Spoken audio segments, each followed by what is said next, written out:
Tim, I'm just so excited to have you on the show. I grabbed your book, caught my eye. It's called Survive the Unthinkable, a total guide to women's self-protection.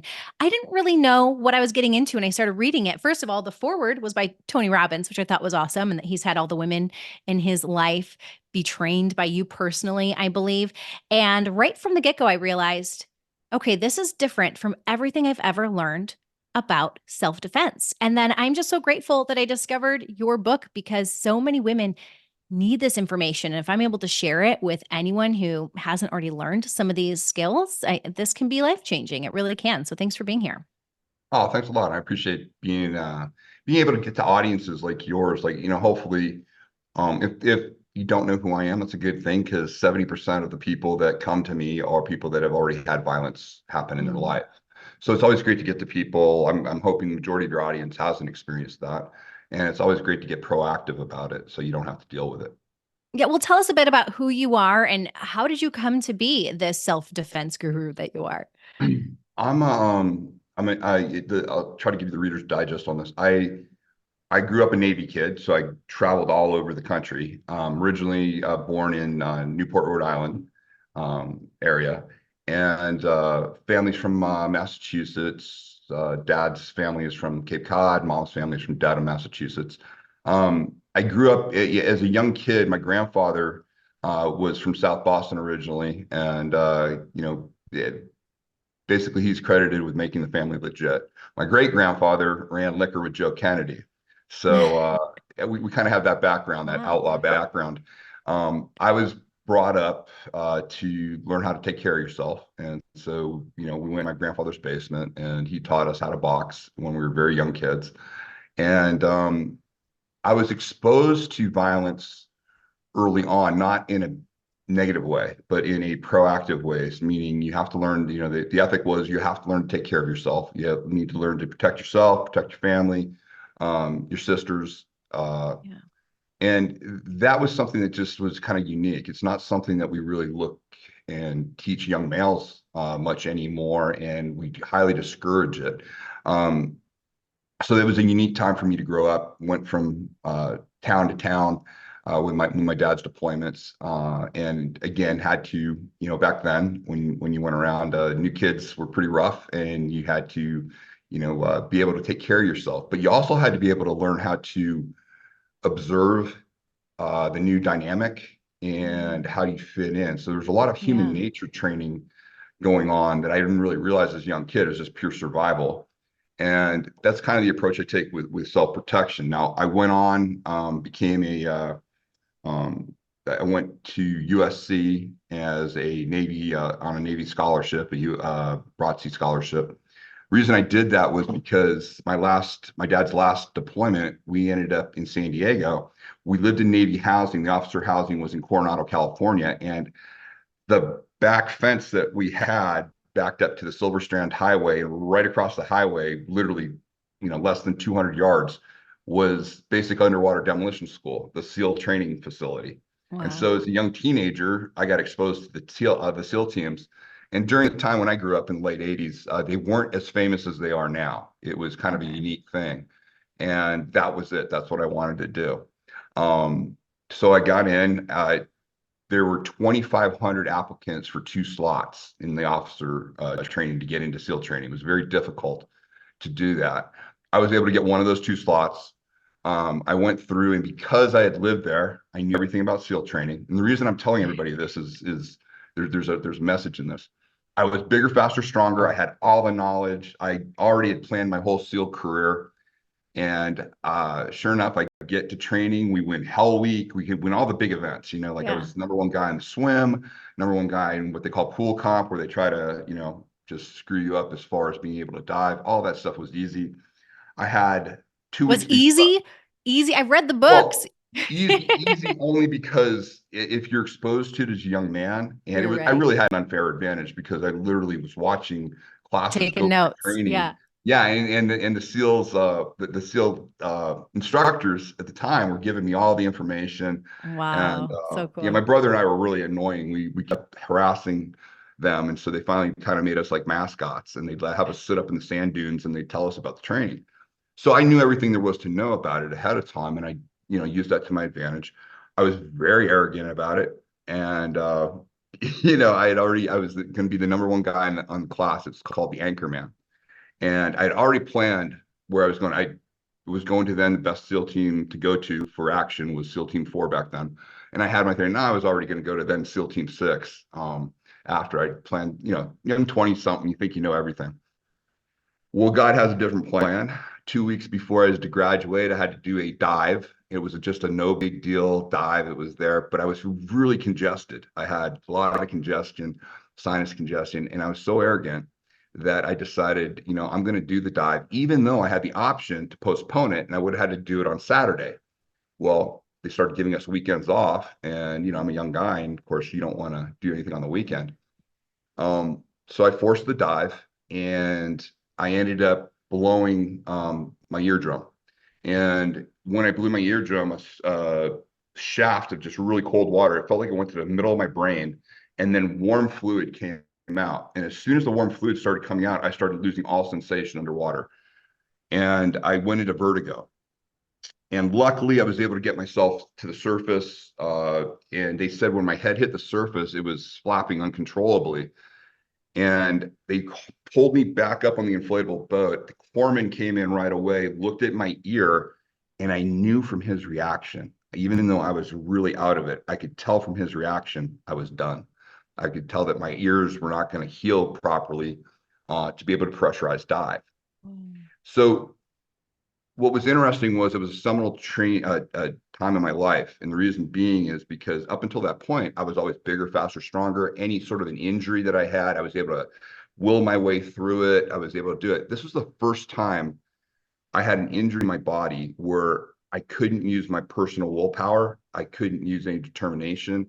I was completely just humbled by this injury of which I could not control. And what's interesting is that what I thought was the end of my career at that time and everything I had planned actually was a turning point in my life to where injury to the human body is really the touchstone of everything that I teach to people. And the reason we look at injury to the human body is because, as I told you earlier, at that point, I was bigger, faster, stronger. I was that guy, and I was unstoppable.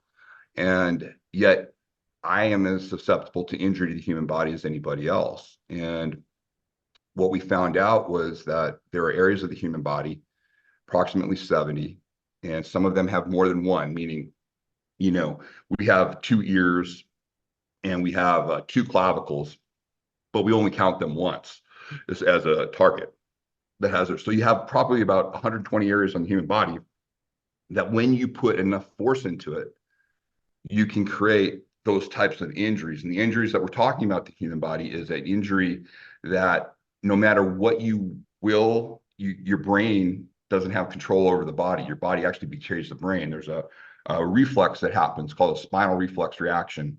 And we've all experienced it. If you touch a hot surface or you step on a sharp object, you automatically come away. You can't control that with your brain. You have to do it. The stimulus is so great in the trauma that it takes the brain out of the equation and has you automatically pull your body away from the dangers. It's to protect itself. What's interesting is when you're reacting to those types of injuries, the brain is out of the equation. So it's a way to bypass bigger, faster, stronger on somebody because we're all susceptible to this. So that became, I stayed in the community as an intelligence officer. I worked exclusively with them. It was an amazing career that I ended up having. One of the things that I got taken into, even though I was just this junior guy that had no business being there, they brought into the idea of looking at close combat and hand-to-hand combat. And so they had me redo that. They put a team together that was looking at all the different martial artists to say, hey, we got to, the wall came down, the Soviets are no longer the big threat. We're going to have all these wars and we have to learn how to put hands on people again. So they started looking at hand-to-hand combat and ended up just through a fortunate accident, I ended up finding the instructor who ended up being the guy that did the pilot program, who truly understood combat at that time and understood how to put together things. And it was a very, very roughly based on injury to the human body. because again, that was the one thing that all humans are vulnerable to, regardless of physical strength and awareness. And you can't protect these areas of the human body. So that's where that started. But the more interesting problem for me was I always thought I was going to stay in the military and law enforcement world, and that's what I wanted to do. I only wanted to work with operators. I only wanted to do, the typical tough guy stuff. It wasn't until I had been asked, I was doing some corporate training, and I was asked to do this unique program in New York. And I had a bunch of international bankers that were traveling to very dangerous parts of the world. Kidnapping was absolutely a possibility. And even though they had their security teams, it was suggested that they take self-protection training. And a lot of the security teams I had trained, and they suggested that I come out and do it. So on September 8th and 9th of 2001, I was in New York City. We were a block away from the Twin Towers, and I taught a group of financial professionals. A couple, probably half of them resided in the Twin Towers. That's where their offices were. And on the 8th and the 9th, I went through all of this self-protection training. And at the very end, because I knew they traveled a lot, I showed them all the inconsistencies in the laws on what you can bring onto a plane and what you can't. And so I was showing things like box cutters and all of that. And I was saying all that. Well, I went home to Las Vegas on the 10th.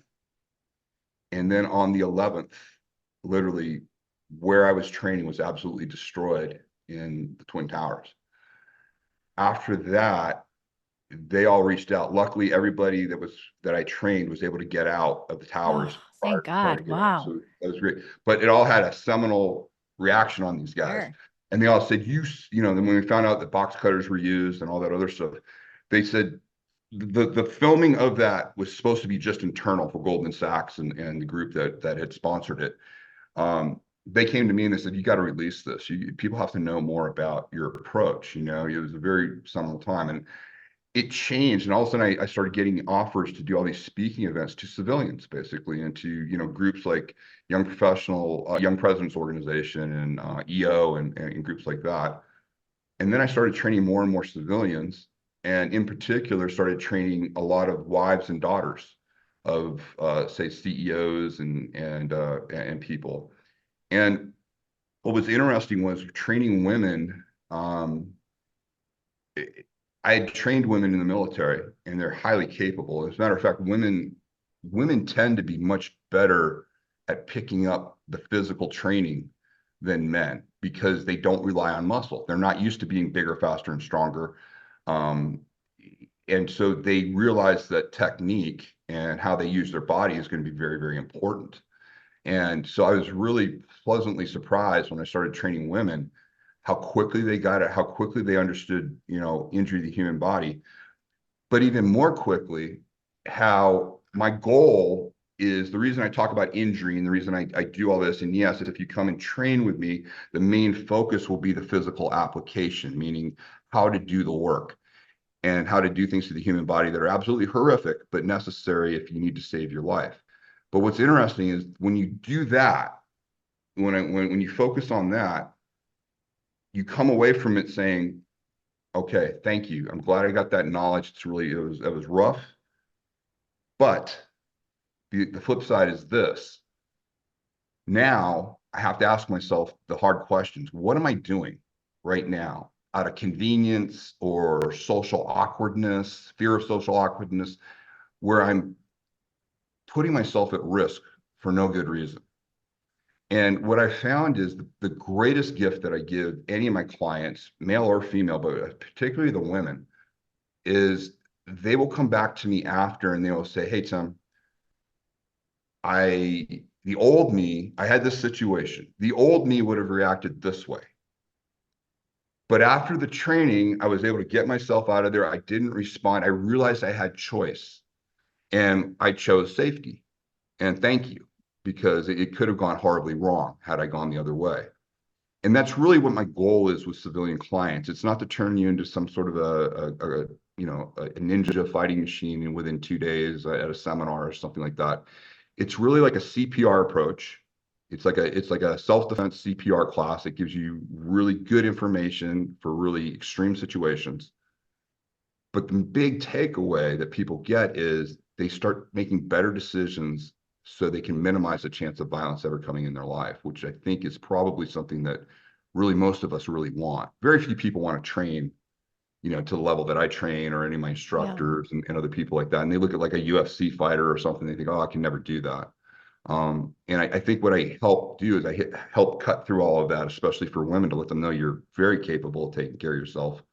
It's just you have to understand the right conditions.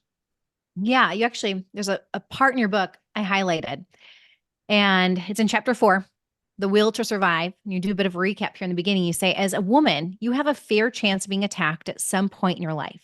You can hide from this fact or face it head on. If you decide to face it head on, the first thing to do is realize that most threats can be outright avoided by staying aware and trusting your built in survival instincts. Yeah. So, similar to what you just said, but then also realizing some people are in complete denial that they may ever really be in a situation where they need to protect themselves. Yeah. Yeah. And that is this business is tough because I've never been a chicken little. I've never tried to use fear as a motivator. I don't have to. People come to me, they Mhm. experience violence, they understand the parameters. Um, the fallacy is the reason, especially anybody that lives in the United States right now, even with everything that we've had going on the last couple of years, which has been unique as far as potential, civil unrest violence has been kind of a unique thing for the US that's happened in the last couple of years. But that said, even so, we are a really very safe country, in a lot of ways. And we know if you go to most cities, you know where to avoid, the neighborhood still. It's still not, like a lot of other countries where violence can happen anywhere. Um, so we have this illusion that it's like this, but you have to ask yourself, why is it? Well, it is that way for the rest of the world. It's just because we are so good at doing violence. We have a very powerful military.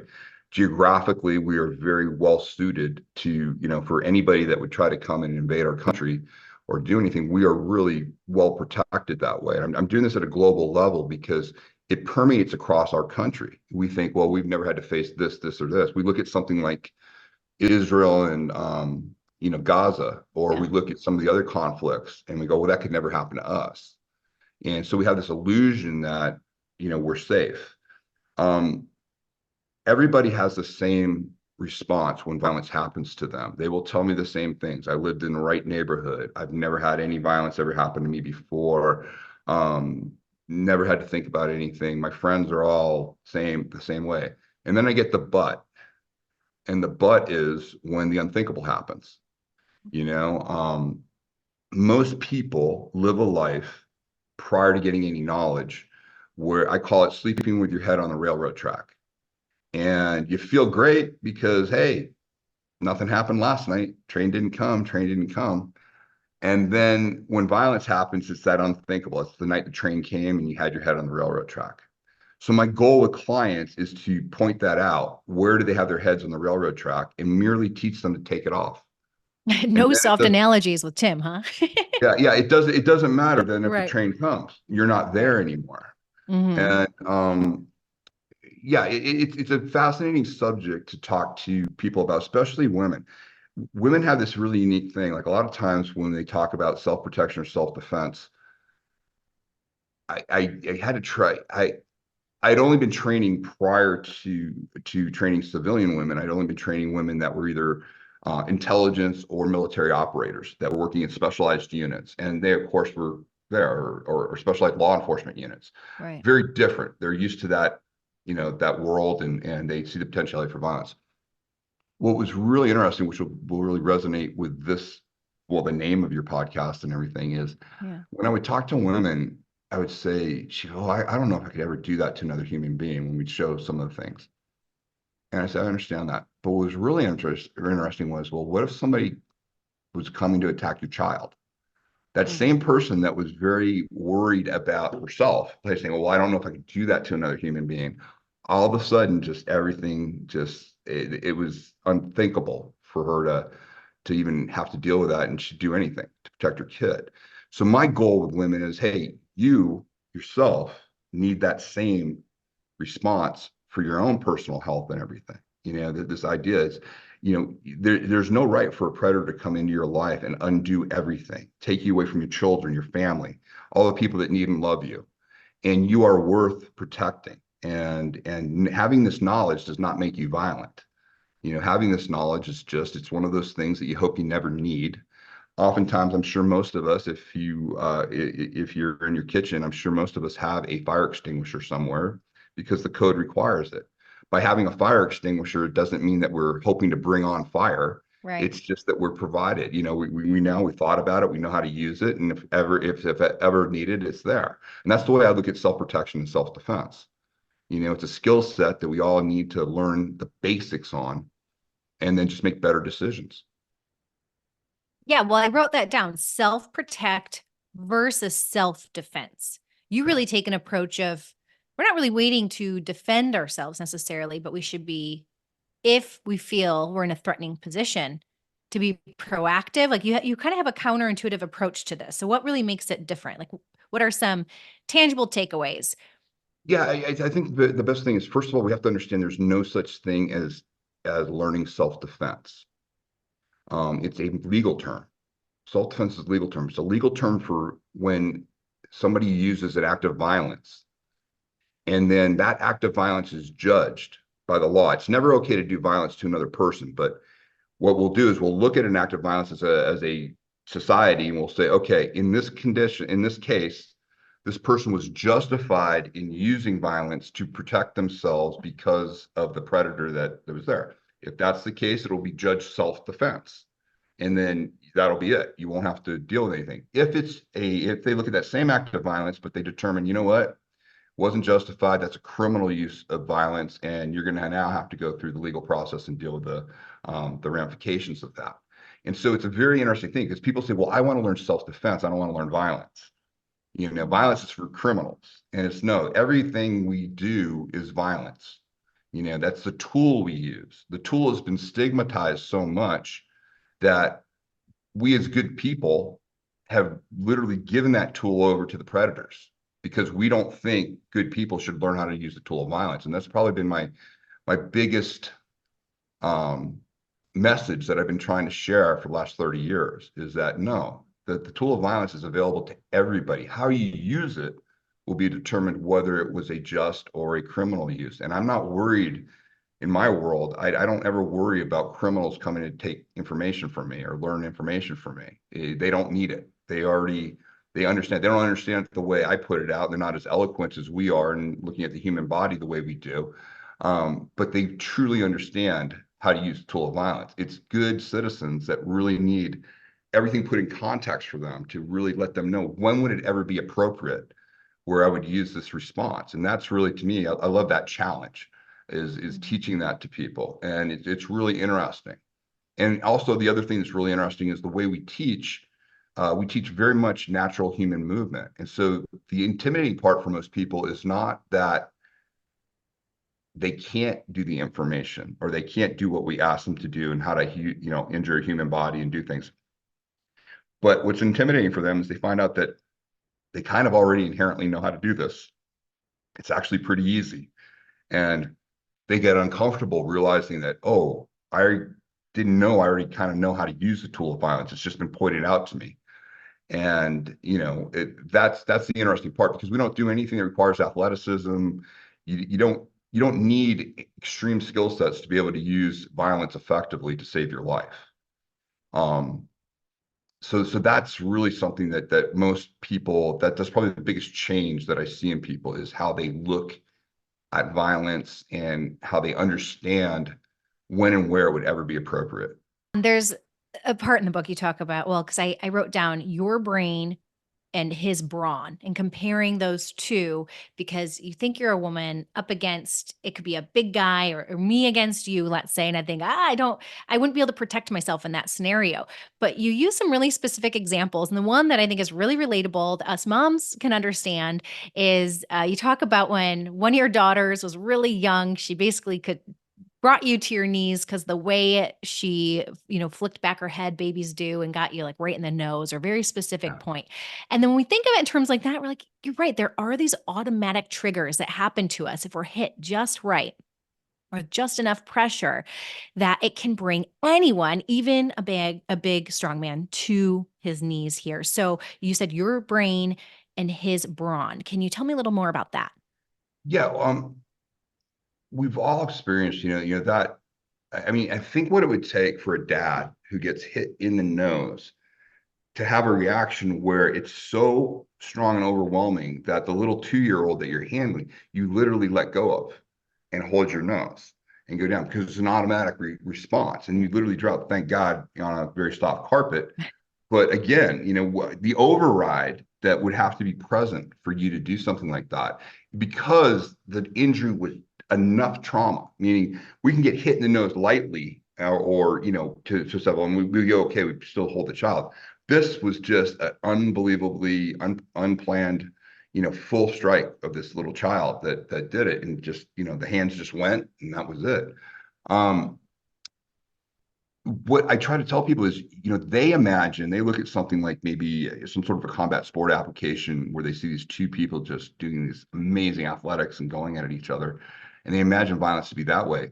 That's not what you train for. What you train for is a predator makes a mistake. A predator brings something close, something vulnerable of them very close to you because they don't fear you and they don't think you know how to do anything.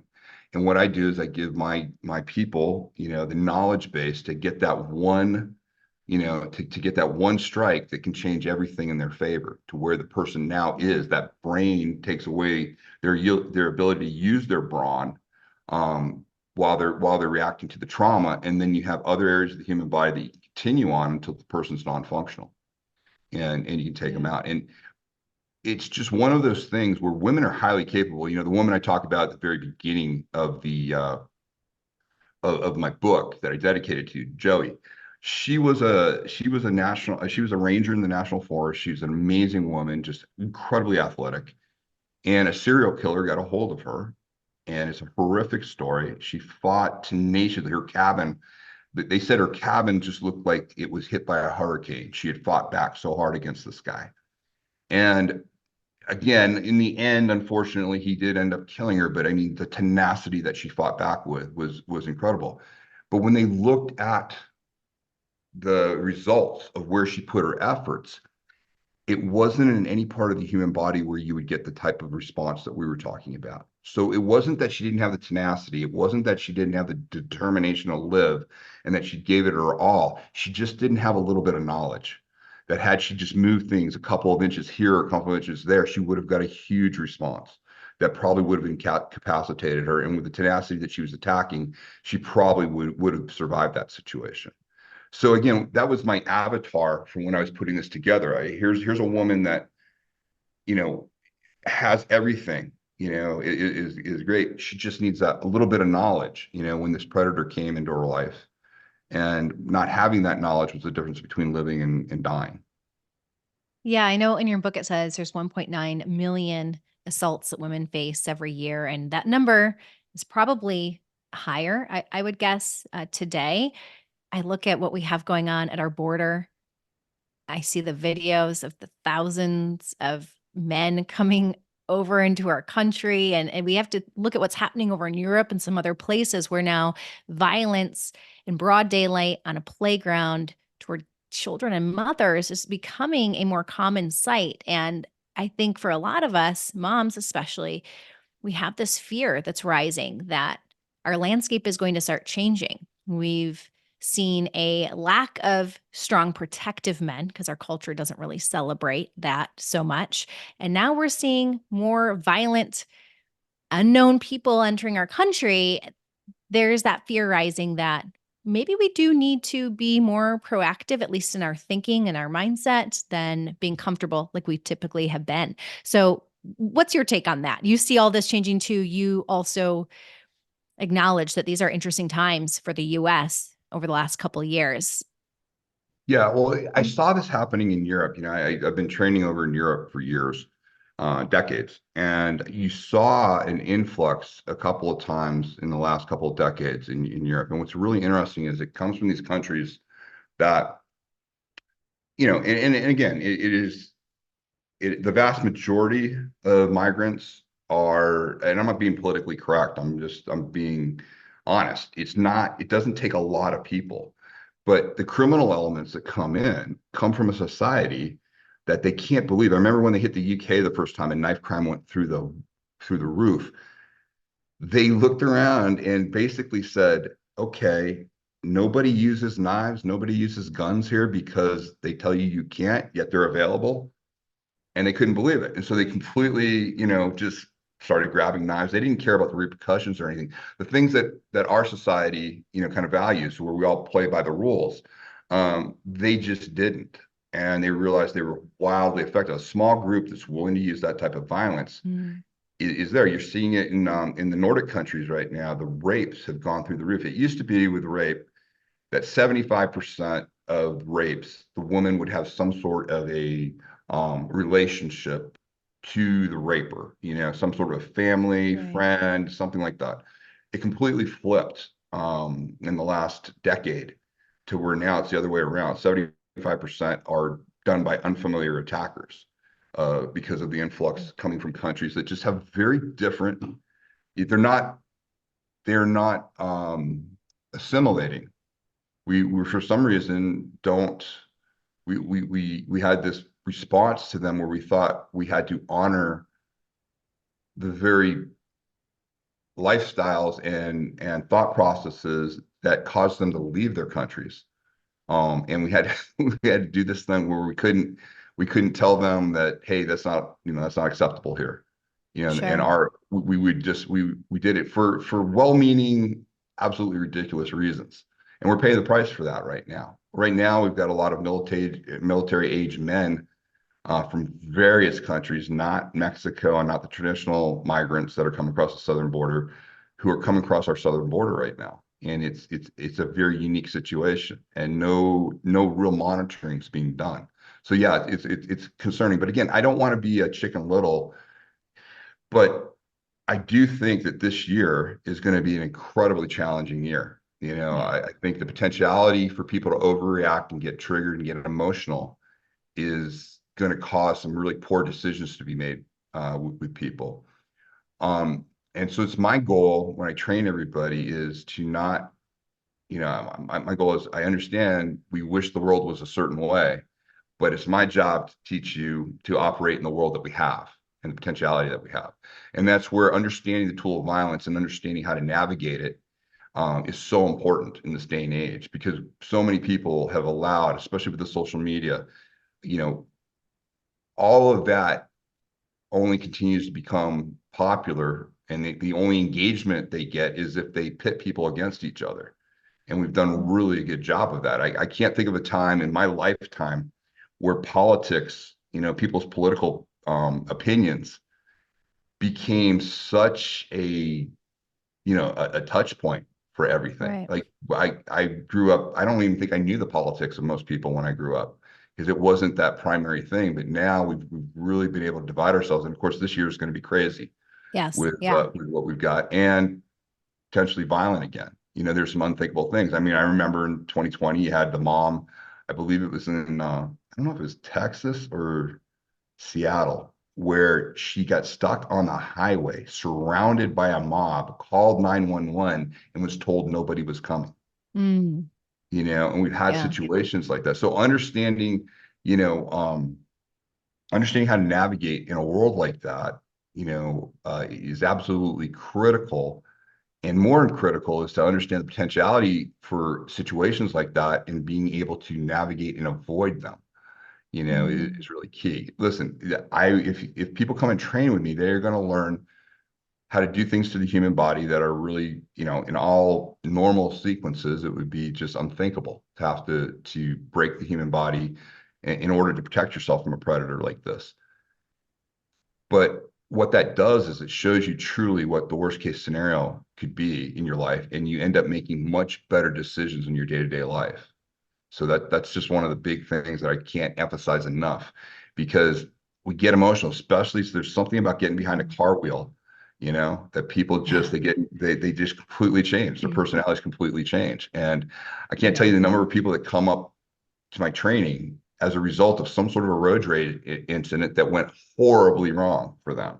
They There's got just away one in with the it. news.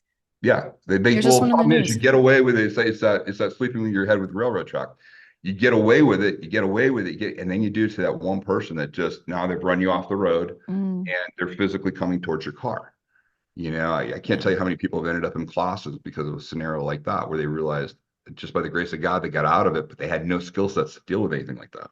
Right. Well, there was just one in the news. A mom, really, what a sad story. Mom, I guess, flicked off a car and they drove up alongside and threw some shots in the window and it killed her child in the back seat. And I just saw that one in the last week or 2 weeks on, Instagram. But don't you think part of it too is we've created this social media culture where we've got these keyboard warriors that get so bold and brave that never before will we ever say the type of things that we say to one another that we will say on Instagram or on a post, and we're so quick to be able to judge and to argue and to be brave online. And then I think some of that it must be trickling over into our culture, into especially people are out, they're having a few drinks and words are said or exchanged. Like things can escalate so much quicker because we're living in kind of like a fake world Mm-hmm. on social media. You have some great tips about, for instance, with your car and parking.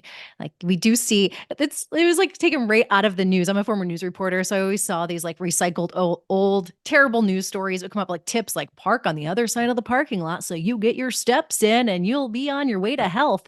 And you're saying, no, forget that. Don't listen to that. Park close. Well, so Matt Walsh of the Daily Wire, I don't know if you know who he is. Yeah. He was on a podcast and they it was a couple minutes long. There's a clip where they said, "You see me leave my cart. I don't return it to the cart corral. What do you think of me?" And of course, he's like, "I'm judging you. I'm thinking all these terrible things." It was kind of comedy, you know. For me as a mom, that's one of my most vulnerable transitions is when I have like an infant, a toddler, I'm getting them strapped or corralled from the car seat, going into the store, coming out. Now it's all of a sudden it's dark. I've got my groceries in the carts. Now I've got to get them back in while my back is out to the world as it's dark and I'm trying to get them back into the car seats. I still got to get the groceries into the back. And then I look and the corral is like all the way down the lane or something. So that is Mhm. such a vulnerable moment. So I made a simple comment and I just said a free pass to moms with small children, meaning not all the time, not don't be Right. a jerk and leave your cart all the time. But there have been plenty of times that I have suddenly felt unsafe by the time I have to go and unload my groceries, put my kids in the car, and then to leave them even for a moment. There are other cars nearby, people lurking, you name it. There's plenty of reasons why you might want to leave it. The hate, the name calling, people called me lazy. I'm pathetic. I couldn't believe it. And it was so good to see in your book that you reaffirm things like it's safety first. Don't listen to some of these, warriors on the internet who might make you feel bad. If you need to leave your cart politely to the side, that's what you do. We're taking our information from the wrong places. We're worried what people will think of us because we Exactly. saw that post where everyone was bashing on the woman who said that it's okay to leave your cart if you feel unsafe. It's like we can't let those things cloud our judgment when it comes to our survival.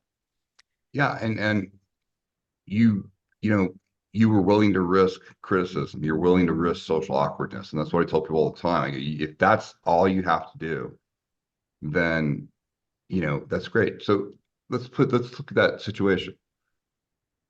You decide, you know what? I don't want people judging me. So I'm going to take the cart back. And that's when it happens. That's when the attack happens. You get attacked. They take you in and everything. And I always ask people about the 3-day rule, meaning 3 days from now, the action that you took, if you found yourself either 6 feet under or sitting in a jail cell, would you tell yourself that's the only decision you could have made? That was it. And would you live with that decision? And very few things meet the 3-day test when you do it that way. You're not even going to remember the fact that you left your cart 3 days from now, or that guy gave you the dirty look for doing so when you drove off, or any of that. And yet you're there for your child, your family, and everything on that place. And you have to have that idea. You look at somebody and they just look off. and you make a judgment call. You go, you know what? I'm not going to go over there. I'm not going to go in. Or your elevator door opens up. You don't feel comfortable with the guy that you see in the elevator, and you let it go. You know, Mhm. these are the things that just that willingness to feel a little awkward or to feel judgmental at that point, or whatever social things that are going through your mind, don't let it override the feeling, the nonverbal, and women really are in tune to their nonverbal cues, so something is telling you something's wrong. Let that be the priority. And that's the reason you make the decisions. And worst case scenario, okay, you know, you overreacted or it was something there, but you're still alive, you know? Yeah. Um, it's one of those things that just I think it's crazy that people don't understand the potentiality for violence. And just by taking little steps, leaving my cart and driving off with my child who is in the car seat, Hmm. that's my priority. My priority is to go there, not to put the cart back in the carousel.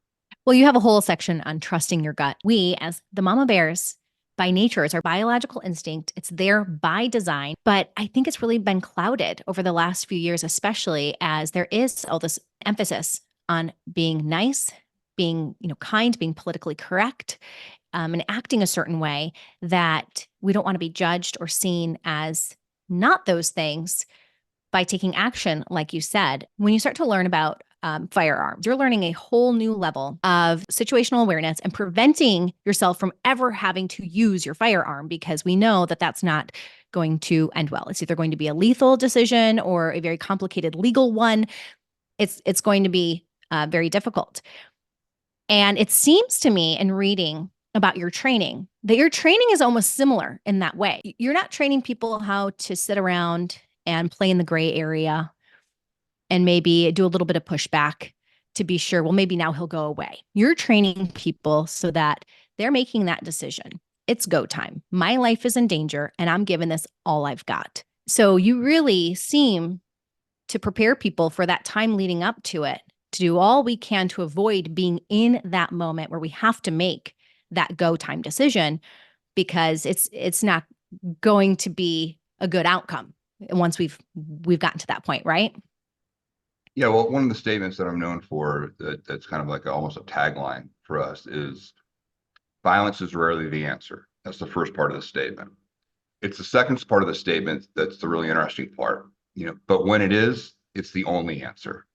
And that's the uncomfortable part for people. And that's what I specialize in. When would it ever be the correct time to use violence? And it's a very rare occasion. And it's actually a very simple process. It really comes down to choice. If you have choice, it's not the right time to use violence. It's when you're devoid of choice. It's when you're facing imminent, grievous bodily harm. The only tool now, whatever decisions you could have made prior to that point, those are no longer relevant. Those opportunities, you already frittered those away. Now, the only thing that's going to get you out of this is using the tool of violence. And so it's a very clear choice on when to do it.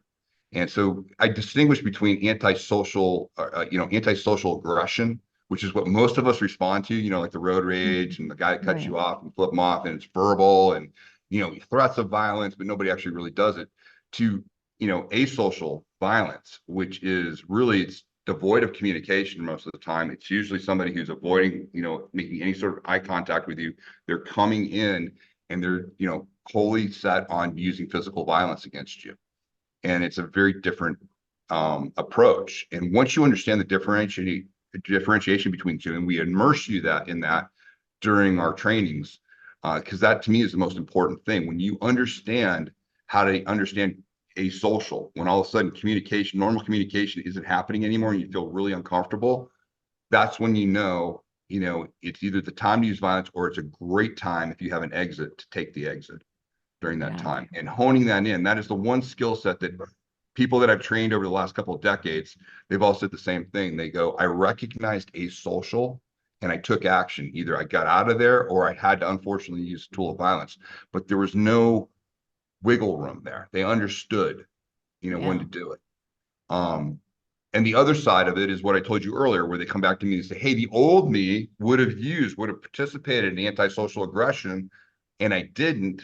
I did this instead, and I got myself out of there. And so it's you end up the more you understand the tool of violence and are trained in the tool of violence, the more peaceful your life is. It's such a counterintuitive thing. Yes. But the people that I know are the best at using the skill sets of violence are usually, and when I talk that, other than I'm taking out like the prison population and your career criminals, but citizens and good people in our society that are very well trained in the use of the tool of violence are usually the most peaceful, fun, hilarious people. I Mhm. mean, some of my special operations buddies who are at literally the highest level, I would trust them to hang out with my kids during the day and they're just great guys, Yeah. and they know how to interact with little kids. And they also know if it's time to use it, they're the first guys to go. And Well, yeah. it's just a different skill set. I know very many women train the exact same way. I think it And makes a lot of sense. Like you said, it's counterintuitive and people don't look at it always in the right light. Because same thing with my book or podcast, people think, oh, preparedness, like that's all just fear based. Flip that and think, well, if you're prepared, if you've prepared yourself mentally, physically, you're ready to face whatever comes your way. That's when I can then be at ease and be calm and have that confidence that comes with it. Now, if I'm not prepared, I feel like I'm not ready. If I found myself in a situation, I wouldn't be prepared at all. Well, then I'm always going to be on edge. I'm always going to be a little bit nervous. So I love what you're doing. If people are listening right now, moms that they've heard this and they think, okay, I'm realizing there's a lot I don't know and I want to learn. How can we learn more from you, Tim? Of course, the book is a great place to start. And if you read the mhm, book, I think I was only a couple chapters in. I was like, how do I work with Tim? How do I go learn this stuff with Tim? And I know you have a right. couple options for us. Yeah, the best way for people, if they like the subjects you and I are talking about, I provide at surviveviolence.com, I provide a newsletter that basically has 11 modules in it right away, free. There's no, listen, I would love everybody to be a customer, obviously, or do that, but I really think it's big. First, I have to educate you. Is this the right approach for you? And if it is, great. We can talk about you getting a book or doing something, but if nothing else, these 11 modules will really cause you to think and just also evaluate how you are living your life and can you make better decisions. So I believe in education first, so that would probably be the best place to do. If you Google my name, you'll get all of my other sites that you can get me at, but really surviveviolence.com is something that you get an instant PDF. That's it. It's just nothing there, and we don't spam you with a lot of other sales offers or anything like that. So I try to go there first because this is a difficult subject. Listen, Yeah. violence is something that really it's the easiest thing to avoid. And so what I want to do is I want to make it palatable for people. I want them to understand that, hey, it's okay to look at the subject. It does not make you violent, nor does it mean you have to use violence in any way, shape, or form. But to understand it, it takes away that 800-pound gorilla that's always in the room Mhm. because you've never looked at the tool of violence. And yet women, especially, you guys you're always aware of the potentiality for violence whenever you get into any new situation. So why not take a little bit of time, educate yourself so you know what to respond to and what not to respond to. Yeah. Well, you call yourself, you said, I'm like Gandhi with a nuclear weapon is Yeah. one way you refer to yourself in that way, which I love that. What a just kind of a funny visual there, but also a very powerful one. Yeah. Well, the idea is, I'm actually using a variation of that for a new book, but the idea is the tool of violence is really your own personal nuclear weapon. And Mhm. so then who do you want in control? You want to basically make yourself a Gandhi or a Buddha, and the reason I use that is just not from a religious term, but just that is Right. an avatar for a very ethical, peaceful approach to using this horrific weapon. But when it's Yeah. needed, it's needed. And so that's kind of what I try to do. I want you to live like that person, but I also want you to have that nuke, because, Yeah. Yeah. God forbid, if you need it, it's the only thing that's going to work. And so learning to balance your life that way is really the key. And that's what I try to do. We don't want the jumpy, the jittery, the overly fearful person with that power. We want the calm minded. Oh, look at that pup coming in. All right. Well, I'll let you get to it. Thank you for sharing so much of your time and your wisdom here with us today. I'm going to link to your site there where we can get on your email list, get those modules. And I know, though, if people are really ready to dive in, you have courses that will show them like where on the body, those specific areas to attack. And Yes, they we could even do. come out. You have a whole facility in Vegas, right? Yes, we do. Yeah, we do Vegas, and we're going to start offering now that COVID finally has passed. Yeah. We're going to start doing our travel training again too in other parts of the country and also overseas. Well, Tim, I end every show. I don't know how much of a prepper you are, but I end every show with it's go time. You've got to get your bug out bag and you're out of there. You've got all your essentials, your family, everything you need. What is one other thing you can't live without? It would probably be a uh, my grandfather's set of cufflinks that he had. Just he was a seminal, person in my life. He kind of what the subject we're talking about. He was the first one to introduce it. He was such an amazing guy, meaning just well dressed, very cultured in there, but understood that hey, this is human nature and this is there. And so whenever I get to wear his cufflinks, it always reminds me to be that person, and to balance the two. So for me, that would probably be from a personal thing. That would be something that I'd probably want to bring with me. No, that's really sweet. Thank you again, Tim, for sharing. And everyone, go check out the show notes so you can connect with Tim and get his guide. Thank you. Thanks, Emily. Thank you so much for listening. If you like what you heard, will you do me a favor? Subscribe so you don't miss an episode. And could you rate the show? You just click on those little dots in the corner to go to the main show page and then scroll down and fill in those stars. Last, don't forget to take action. Remember, a self-reliant lifestyle is earned with little daily steps that add up to big action. Thank you for being here. Until next time, stay safe out there, Mama Bear.